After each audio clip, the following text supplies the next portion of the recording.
तो आज हम लोग क्लास 6 फिजिक्स का चैप्टर 3 जो कि आपका फोर्स है, जैसा कि आप देख पा रहे हो अपने स्क्रीन में, और ये आपका class 6 concise physics middle school for class 6 Selena publication की तरफ से। तो यदि ये बुक आपके पास हो तो आप अपने सामने रख के सारे टॉपिक वाइज टॉपिक्स को आप अच्छे से समझ सकते हो। तो ऑलरेडी इस चैनल के मैंने फर्स्ट और सेकंड जो पार्ट है वो अपलोड कर दिया हुआ है। तो आज जो हम लोग स्टार्ट करने वाले हैं वो है आपका पार्ट 3। तो आज का हमारा टॉपिक है फोर्स ऑफ फ्रिक्शन। तो हम लोग बेसिकली फोर्स ऑफ फ्रिक्शन को पढ़ने वाले, उसके रीजंस को पढ़ने वाले, फिर टाइप्स ऑफ फ्रिक्शन पढ़ेंगे और at end disadvantage and advantages of frictions पढ़ेंगे। तो फिलहाल आज की इस वीडियो को स्टार्ट करते हैं। एज यूजुअल यदि आप चैनल पे नए हो तो वीडियो को लाइक करें, चैनल को सब्सक्राइब करें। तो गाइज चलिए शुरू करते हैं। तो सबसे पहले हम समझेंगे कि फ्रिक्शन क्या होती है। तो basically it is our common experience that we stop pedalling our cycle bicycle it gradually slow down. तो ये हमारा कॉमन एक्सपीरियंस है। इसी तरह के हमारे बहुत सारे एक्सपीरियंस है जहाँ पे हम देखते हैं कि चीजें वर्क करते करते ऑटोमेटिकली स्टॉप कर जाती है। कोई भी रनिंग ऑब्जेक्ट होती है या कोई फंक्शनिंग ऑब्जेक्ट होती है, यदि उसमें जो एनर्जी प्रोवाइड करी जा रही है वो एनर्जी को प्रोवाइड करना बंद कर दे तो वो एक टाइम के बाद मूव करते करते ऑटोमेटिकली स्टॉप हो जाती है। तो इस तरह की चीजें हमने इससे पहले भी ऑब्जर्व कर ली है।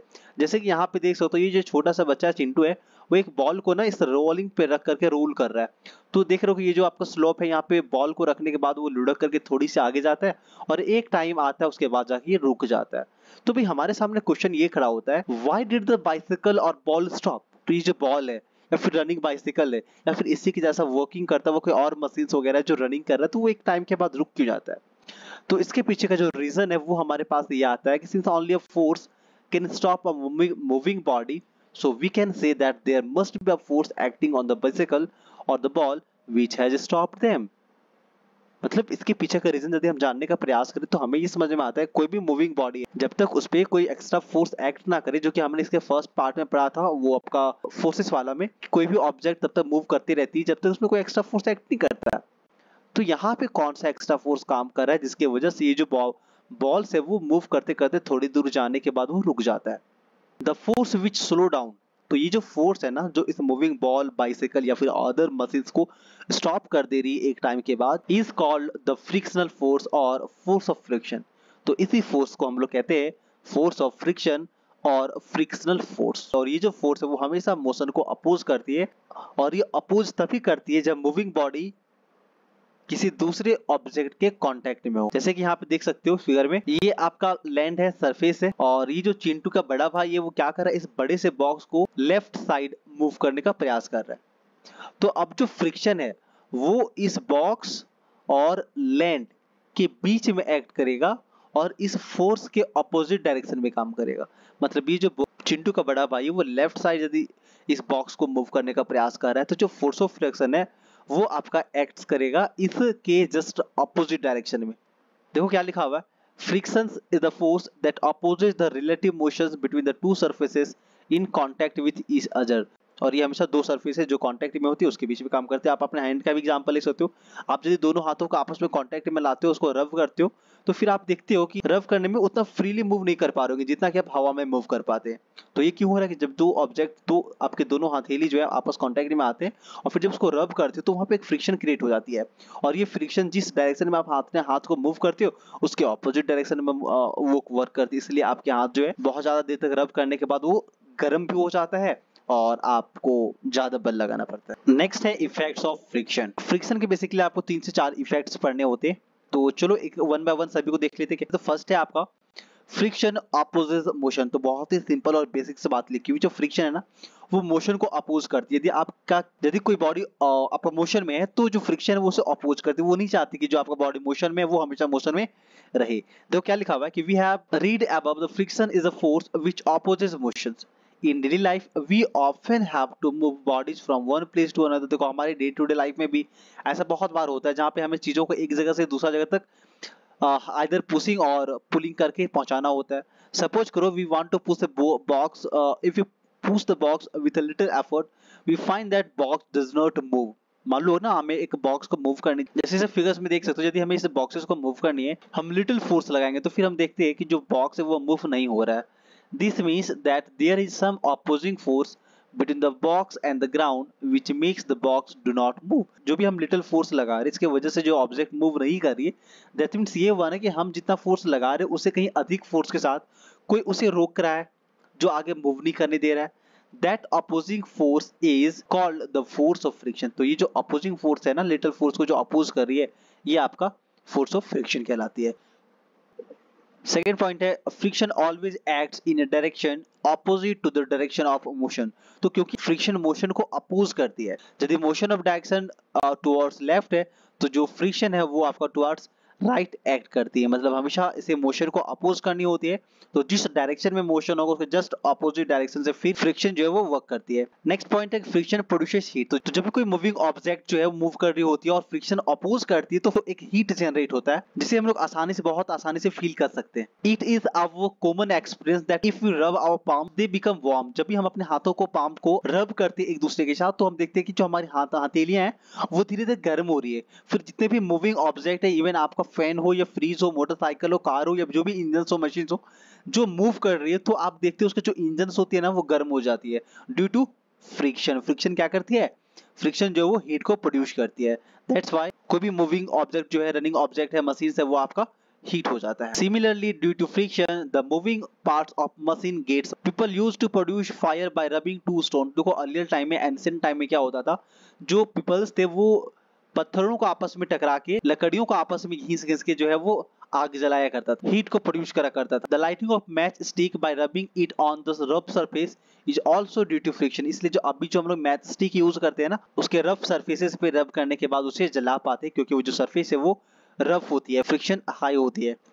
नेक्स्ट एंड लास्ट जो इफेक्ट है वो है आपका friction causes wear and tear. Friction का एक और इफेक्ट है जो लोगों को काफी नुकसान में पहुंचा देता है। Friction wear and tear causes करता है, दैट्स कि जो डे टू डे लाइफ में यूज होने वाली मशीनरी होती है जिसमें मोशन होता है, मोशन है तो फ्रिक्शन भी होगी, और यदि फ्रिक्शन है तो वियर एंड टियर होगा, यानी कि जो मशीन के पार्ट्स हैं वो खराब होंगे, जो मशीन के पार्ट है वो टूट जाएंगे। इसीलिए आपने अक्सर देखा होगा, we have noticed in our daily life that the tires of bicycle, rickshaw, car and other vehicles gradually wear out। तो अक्सर हमने देखा है कि जो टायर्स होते हैं व्हीकल्स में लगे पड़े, वो चलते चलते जो अर्थ के कांटेक्ट में, सरफेस के कांटेक्ट में रहने की वजह से वो घिस जाता है, उसके जो लेयर की जो थिकनेस है वो धीरे धीरे कम होने लगती है। तो इसके पीछे का भी कारण है due to friction between tires and the ground. तो ग्राउंड और टायर्स के बीच का जो फ्रिक्शन है उसकी वजह से जो आपका टायर है वो घिस जाता है, वियर आउट हो जाता है। और similarly in machines the moving parts gradually wear out. जो मशीन्स है वो, उसके भी जो पार्ट्स हैं वो खराब हो जाते हैं।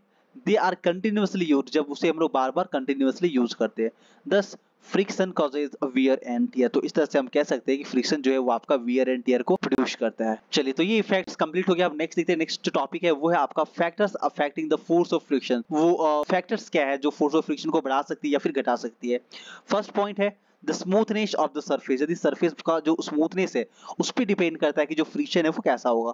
यदि सरफेस जो है वो आपका बहुत ही ज्यादा रफ सरफेस है तो जो फ्रिक्शन है वो बहुत अधिक होगा, मोर फ्रिक्शन। बट जो सरफेस है ना वो आपका स्मूथ है, बहुत ही चिकना है, स्लाइडली है, तो जो फ्रिक्शन है वो कम होगा। That means there will be no friction between two perfectly smooth surface. मतलब जो बहुत ही स्मूथ सरफेसेस है तो जो फोर्स ऑफ फ्रिक्शन है वो बहुत ही कम हो जाता है। This is an ideal situation which is not practically possible। दो perfectly smooth surfaces के बीच में कोई friction नहीं होती, और ये जो आपका सिचुएशन है ना, ये आइडियल सिचुएशन है जो कि कभी संभव नहीं हो सकता प्रैक्टिकल। नेक्स्ट जो factor affecting force of friction है वो है द नेचर ऑफ मीडियम। कि आपका जो मीडियम है ना, जहाँ पे आपका ऑब्जेक्ट मोशन में है, वो मीडियम कैसा है, सॉलिड है, लिक्विड है या फिर गैस है। देखो क्या लिखा हुआ है कि अ सॉलिड, लिक्विड और gas all exert the force of friction. चाहे मीडियम आपका सॉलिड हो, लिक्विड हो या फिर गैस हो, सब में आपका फोर्स ऑफ फ्रिक्शन काम करती है। The force of friction between solid and other solid is more. एक सॉलिड का दूसरे सॉलिड के साथ जो फोर्स ऑफ फ्रिक्शन है वो बहुत ज्यादा होता है।